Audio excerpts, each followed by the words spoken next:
আপনারা দেখছেন প্রাইম সময়।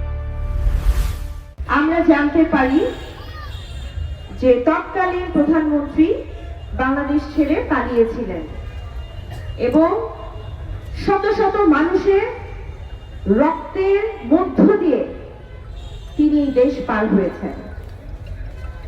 আমাদের শেরপুর সদর সহ শেরপুরের 3টা আসনেই শহীদ আছে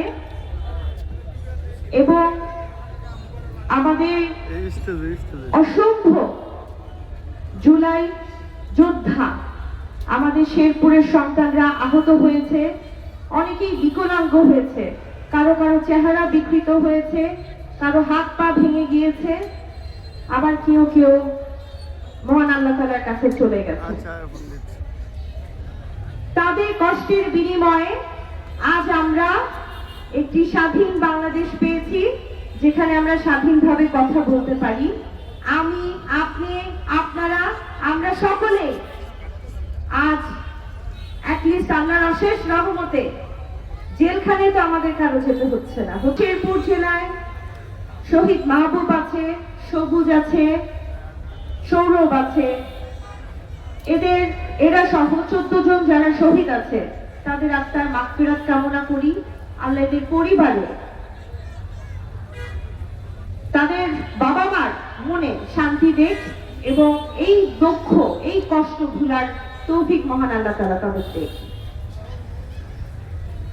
আজ শহীদদের জন্য যে স্মৃতি জাদুঘর করা হয়েছে, সেই প্রোগ্রামটা সুন্দর করে সাজানো হচ্ছিল।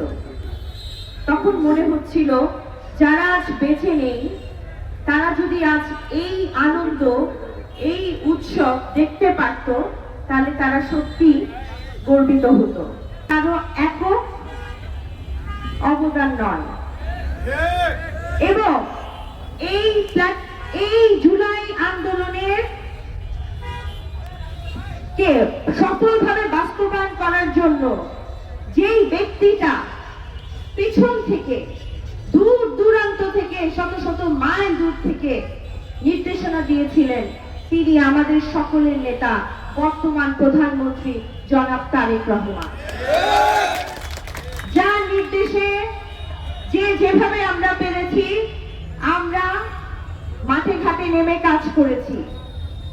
আমার মনে পড়ে সেই দিনের কথা, ঠিক জুলাই মাসের শেষের দিকে আমার বাবা জনাব মোহাম্মদ হযরত আলীকে শেরপুর সদরের তার বাসায় খুঁজে না পেয়ে তাকে খোঁজার জন্য যখন জাতীয় পত্রিকায় বলা হলো যে মোহাম্মদ হযরত আলীকে খুঁজে বের করতে পারলে 50,000 টাকা পুরস্কার করা হবে এবং তাকে না পেয়ে যখন তার ব্যবসায়িক প্রতিষ্ঠান অটো রাইস মিলে হামলা করা হলো, ভাঙচুর করা হলো, অর্থ লুটপাট করে সমস্ত এমপ্লয়ীদের, সেখানে যারা চাকরি করত সকলকে অ্যারেস্ট করে শেরপুর সদর থানায় নিয়ে যাওয়া হলো। সেই দিন আমি বুঝেছিলাম এবার আমার পালা, এবার তাহলে আমার রেডি থাকতে হবে, যেহেতু আমার বাবাকে খুঁজে না পেয়ে তার ব্যবসায়ী প্রতিষ্ঠান হামলা করা হয়েছে, পরবর্তীতে আমাকে খুঁজে হবে। কিন্তু আমি একটি মুহূর্তের জন্য ভয় পাইনি। তখন আমার একটি 1.5 মাসের বাচ্চা ছিল। আমি বলেছি এবার যদি আমাকে নিতে আসে তারা, আমি চলে যাব, আমি আমার ব্যাগ যা আছে সব গুছিয়ে রেখেছিলাম, কিন্তু এবার পিছনে হটা যাবে না। জুলাই অসংখ্য আহতদেরকে চিকিৎসার ব্যবস্থাও করিয়ে দিয়েছিলাম ঢাকায় এবং আমরা যারা কারণ এরা তৃণমূলের সেই পরীক্ষিত নেতা কর্মী যারা রোদ বৃষ্টি বাদলকে ভয় পায় না।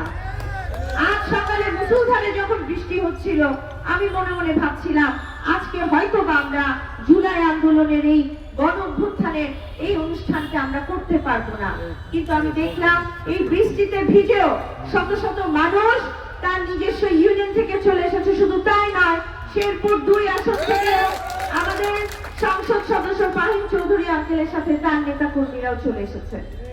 কাজেই বাংলাদেশের যে কোনো ষড়যন্ত্র হোক না কেন আমরা সকলে তৃণমূলরা আমরা রুখে দাঁড়াতে সক্ষম হব ইনশাআল্লাহ। পারে যে আসলে আমাদের শেরপুর সদরের উন্নয়ন সম্ভব হয়েছে। প্রিয় চাচারা, চাচিরা, ভাই বোনেরা আমার, আপনারা যে যেখান থেকে দাঁড়িয়ে দেখছেন, আপনাদের কাছে আমার একটি কথাই, সেটি হচ্ছে এই 5ই আগস্ট আমাদের জন্য একটা খুশির দিন হলেও এই দিনটাকে আমি শোক দিবস মনে করি।